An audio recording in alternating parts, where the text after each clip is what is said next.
Hi everybody and welcome back to Lost Genre Reddit Stories. Quick warning before we begin. In today's first story, on the update there is mention of self-harm. So if that is a topic that makes you feel uncomfortable, you might want to skip the update. Now let's get started.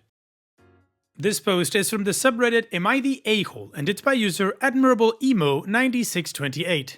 Am I the a-hole for walking out of my STEM family New Year's party and ignoring them? I, 25 male, am part of a large STEM family. My entire family is Ivy League educated. My parents, my 5 siblings, etc. They're all doctors and scientists and mathematicians. I am the only one who isn't. Growing up, I was always the black sheep. School just didn't come easy to me. They even had me tested for learning disabilities at one point. I had nothing, but I just wasn't good at school. I spent my entire childhood crying over math textbooks, wondering why I didn't get it. Why it's so easy for them and not for me. Art came easy, literature came easy, but to my family that was trash and not worth focusing on. It didn't help that they kept sending me to the same academic schools my siblings went to. Those schools were brutal. The competition there was fierce, and kids were literally snorting Adderall to get through exam week. That environment didn't help. Things didn't improve until I moved out at 18 and got a job at a tattoo parlor. I was able to get an art degree. I started writing, going to therapy, and I got a boyfriend. My life just got better because for the first time, I could just be me. My family couldn't accept this and contact with them became less and less. Every time I meet them, they never make an effort to talk to me about the things I like. They just talk amongst themselves about STEM subjects I don't understand. I try to engage with them, but the things they discuss, I just don't know. Whenever I ask questions, they get annoyed because now they have to dumb things down for the family idiot. The only time they talk to me is to discuss my failure in life. Mostly, I just sit there quietly. That's how my whole life has been with them.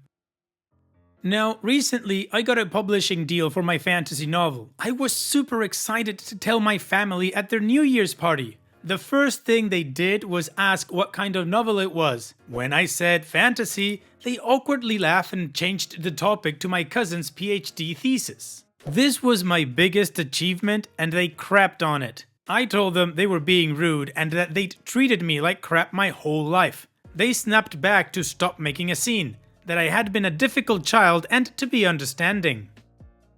I really lost it then. I screamed that I was never a difficult child. I never drank, sneaked out, stole, did drugs, or got into a fight. I just wasn't into science, which isn't a big deal at all. So what if I wasn't good at school? Any other family would have been glad to have me. I left it at that. Since then, they've been trying to contact me. To be fair, they do seem very apologetic, but I've been ignoring them. My dad's last text said I'm being childish and I need to talk to them. A part of me feels bad because I ruined New Year's and a lot of my family's colleagues were there too and they witnessed it, which was probably humiliating for them. They work in really prestigious competitive fields and I humiliated them. I feel like I'm the a-hole because I blew up at them at a large party with all their colleagues, and then I just stormed out. It wasn't the place for that fight, and I've been ignoring them since. Am I the a-hole? OP, I'm gonna go with no, you are definitely not the a-hole. I do agree with you that maybe that wasn't the place for it, in front of strangers and all that, but honestly, I don't feel so bad that they were embarrassed because of how they've been treating you your whole life. So that would be like my only point of contention, and it's like a tertiary point at that. Your family seems pretty self-absorbed and like they think they're the masters of the universe or something, that they just dismiss whatever you love or the things that you're good at because it's not interesting to them. That's not how you treat a loved one, let alone a child or a sibling. You try to take an interest on the things they love, not because they would interest you, but because you love the person who's interested in them. In all honesty, OP, I wouldn't blame you if you decided to never talk to any of your family members again or just keep low contact. They definitely don't contribute to your life in any positive way. And they never cared enough to build a bond with you regarding the things that you enjoy. They just pushed on you what they thought you should be interested in, and that was it. So yeah, in summary, OP, no, you are not the a-hole, and your family absolutely sucks. And what do you guys think about this whole situation? What is your judgment regarding what OP just told us? Let me know in the comment section, and now let's move on to the community comments to see their judgment.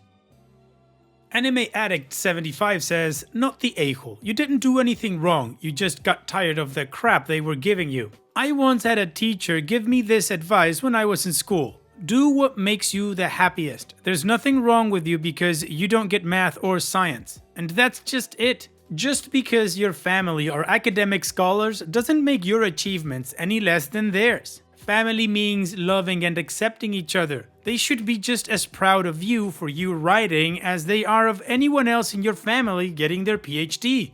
Congratulations on the book deal, and I wish you all the best with your dreams." TD Luxon says, "Not the a-hole. They've been treating you poorly and you have the right to call them out on it. It seems like although you haven't followed the normal family path into a STEM field job, that you are still doing well and being responsible, no drugs, etc. Getting a publishing deal is a big accomplishment and something worth celebrating, even if it is an accomplishment that they may not really understand." That said, it seems like maybe after this last incident they are starting to understand. For someone coming from that kind of background, even though you are accomplishing a lot, it may be difficult for them to understand because it is such a different path. I would recommend responding to them and giving them another chance. If it goes bad again, maybe it's time to cut ties. But to me, it would be worth giving them one more shot. Hopefully, they can finally understand that just because you are going in a different direction as they did doesn't mean that you are a failure or doing something wrong. And congrats on the book! Shell Hunter says, "Not the a-hole. Probably not the ideal scene to discuss it, but I can imagine you were frustrated and it all came to a head. This happens when people hold things in for a long time and it's understandable. When you're ready, I'd talk to them, apologize for yelling at them at the party and explain your side. Explain that just because you're different to your siblings doesn't mean you're difficult, it just means you're different. P.S. Congrats on the book deal." Let Dogs Vote says, "Not the a-hole, and your dad's texts show that he at least still does not get it. If you have one of them you can feel you can talk to one-on-one, it might be good to get together for a drink for the agreed reason that they will sit there and listen to your perspective and your side of the story. Not interrupting, not a discussion. Their job is to shut up and listen until you open the floor to questions and comment. Nobody really has heard you out, sounds like, and for things to be fixed, they need to at least understand why you got upset. If they know and then still want to think you're in the wrong or childish, my Reddit 2 cents is screw them and move on." And Altruistic Kale 3597 says, "Not the a-hole. Sounds like you just snapped after getting a lot of disrespect over the years. Also, as someone who also comes from an academic family with a few writers, I can tell you it's a lot harder to get a book deal than a PhD." OP's edit. "Things have been like this my whole life. I don't see how a bond with them would benefit me at this point. I already have a loving and caring family. Anyway, thanks a lot for the support. I fell asleep after posting this, so I didn't get to reply to everyone. I talked to my dad and asked him to meet me. He said we can meet later today or tomorrow. I'll update you after that." Well, the overall community judgment is OP is not the a-hole. However, people do have different takes about what OP should do in case he wants to give them another shot or just go no contact altogether. And there's a lot of people congratulating OP for his book deal, which I also think is awesome. So in case I hadn't said it before, congrats OP. So now let's move on to the update to see how this story ends, but it's that time where I'm going to recommend another one of my playlists like this one that you can enjoy after this video that only has stories with updates on them. Now let's move on to the update to this story. Firstly, I'd like to thank everyone for the replies. I posted this before going to bed, so I wasn't able to reply, and when I woke up this morning after reading through everything, I decided to text my dad and ask him if we could meet. To my surprise, he said yes, that we could meet today even. I was more surprised when I showed up to all 6 of my siblings there. I asked them how they all managed to get time off last minute as they all have busy jobs, and my sister said not to worry about it, they shuffled some things around. Everybody looked pretty upset. I hate awkward silence, so I started off. I said sorry for exploding during the party. It wasn't the place or the time to air out dirty laundry. I know I embarrassed everyone and ruined New Year's Eve, but I wasn't sorry about the things I said. Just where and when I said them. My brother asked why I exploded like that and how long I felt that way. I told him I had had enough. I started writing my book at 19, and after years of rejection, I got a publisher. Did they have any idea how big a deal that was? Did he think everybody got published? And they just laughed at me and moved on, like I was an embarrassment. They said sorry and that they didn't mean it. I didn't know what to say, so there was more awkward silence after that. I just drank my Coke till Dad spoke. He said that he didn't mean to make me feel bad, just that he didn't read fantasy books. I snapped and said, "So what? I don't like string theory, but I still ask him about it. I don't like the Eilenberg-Gania conjecture, but I still listen when he talks about it. I ask questions and I care. What would it cost him to ask about my novel? I'm so sick and tired of being treated like the village idiot all the time." Mom said they don't treat me like that. I told them they do. They've treated me like the problem child my whole life. She said it wasn't easy raising me. I started yelling at this point. I'm not proud of it. I'm not usually a person who yells, but I just couldn't take it. I asked her, what did I do that was so bad? Did I drink, do drugs, steal, cheat, sneak out, lie, fight, or even fail a test? What did I do that was so bad other than being a below average student? Everyone got quiet after that. I could see my mom knew she was exposed, that there was nothing she could say to defend herself. Then my sister stepped in. She said it wasn't easy with my mental health issues. She was referring to the fact that I self-harmed pretty regularly from 6th grade to 12th. I told her she had the effing nerve. Remember how in my post I mentioned kids snorting Adderall during exam week? She was one of them. They are the reason I self-harmed, because they made me feel like crap just because I wasn't good at math. Either way, I wasn't a problem child because I self-harmed. I was a child who needed help and love, neither of which they gave me. And if we wanted to talk about problem kids, then we should talk about her drug addiction, because I wasn't the kid that had to go to rehab. She started crying and I didn't even care. Dad told me to calm down, but I didn't want to. I told them I was done. From this day onwards, they were debt to me and I to them. They said I couldn't do that they were family. I said I already had a family, one that loved me for who I am. Dad said that we could try family therapy and that we could work on things. I asked him why. What did I gain from this? He's nothing more than a sperm donor and the reason for my trauma. Even if we go to therapy, it won't make what happened to me go away. I already had a loving and caring family. I didn't need them. Dad started crying at this point. I told them all not to contact me anymore. Not for funerals and not for weddings. My eldest brother asked if I might change my mind one day. I told him probably not. I already have a complete life filled with people who love me. With that, I got up. Dad asked me for a hug, so I gave him one. Then everybody else wanted a hug too, so I did. And I left. I'm done. I know I should feel bad, but I don't. I just don't see anything for me to gain.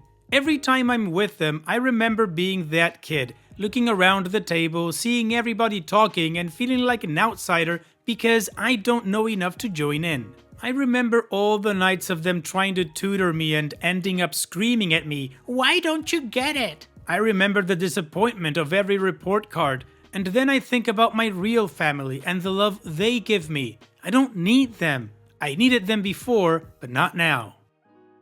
Thank you to everyone who wants to read my book. I've thought long and hard and I've decided not to post my real name here. My books are something I built out of the ashes of my childhood. I don't want it attached to them in any way. I know logically it might not make sense, but it's how I feel. This book is my future and I don't want it attached to my past. I've also seen some comments questioning my post. Because my family is in STEM, it must mean that they are the Dungeons and Dragons, Lord of the Rings kind of nerds. Well, not all STEM folks are like that. The closest I could describe them would be the elitist, snobby kind of nerds. They view fantasy as a lesser form of art. For them, the classics are much more distinguished, and poetry. That's the closest I can describe them. Think Leonard's mom from The Big Bang Theory.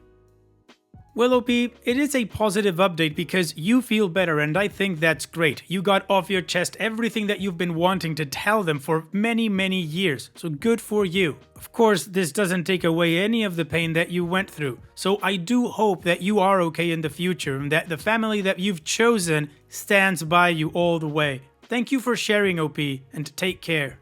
Now, let's finish this video with a mood booster post. This post is from the subreddit Malicious Compliance, and it's by user Joshi. Housing Association wants me to pay my late auntie's debt. No, pay me the money I overpaid instead. Not 100% sure if this is Malicious Compliance, but it feels like it's that sort of nature. Also, I apologize for the formatting, I'm on mobile.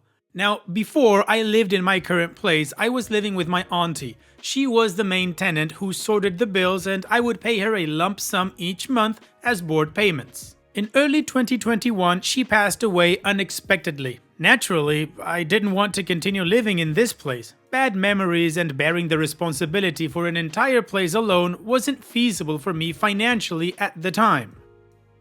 After speaking with the Housing Association, I was informed that the only way to end the tenancy would be by getting the tenancy agreement moved over into my name before terminating the tenancy when I was ready to move out. What I didn't know at this point was that my auntie was in arrears on the rent payments. When it came to the point of leaving the tenancy, I had money in savings and I just settled up the rent entirely, paying around £500 of my auntie's arrears on top of the rent I personally owed from living there alone. I then stayed at the place for a few more weeks before closing the tenancy. In hindsight, I probably should have queried the payment, but at that point, I just wanted rid of the place. Then, after moving into my new place, I was getting pestered by the Housing Association, who said I still owed around £300 on the previous house. There was a lot of back and forth, and then I asked for a copy of the rent statement. It was around this time that I was speaking to people about this money I supposedly owned. I was informed that I probably shouldn't be liable for my auntie's debt, as I didn't receive the estate and was not the next of kin. However, there was also an argument to be made that I was liable for the debt as technically my name was on the agreement and I became the main tenant. With this information in mind, I looked at the rent statement, worked out how much money I owed from the first week after my auntie had passed, and deducted it from the total rent payments made after that point. It turned out I had paid around £200 extra, assuming I wasn't liable for the debt. I presented all my working out in a thorough email and sent it over. I didn't hear anything back from them after that, conveniently, and assumed it was all over. I decided not to pursue this as I was sick of being pestered by them and I wasn't 100% sure if I was or wasn't liable for this money. Fast forward nearly 2 years and I receive a letter last month just before Christmas stating that I still owed this close to £300 and that it would be sent to debt collectors if nothing was done. At this point, I was pissed off. So I spoke to someone who was able to tell me for sure that I am not liable for the debt in this particular situation. So I sent a firmly written email detailing how I don't owe them this money, but in fact, they owed me. I provided all the evidence and threatened small claims if the situation wasn't rectified soon. It took weeks of me pestering them via phone calls and emails for me to get in contact with a lovely woman who apologized on behalf of the company for how I was treated. She then got the ball rolling and eventually my close to £200 refund cleared the other day. This was a particularly satisfying end because if they would have just left it, I wouldn't have chased it up and they would be £200 better off. What a shame. And once again, greed shoots itself on the foot. Thank you so much for sharing, OP. This was awesome. Take care.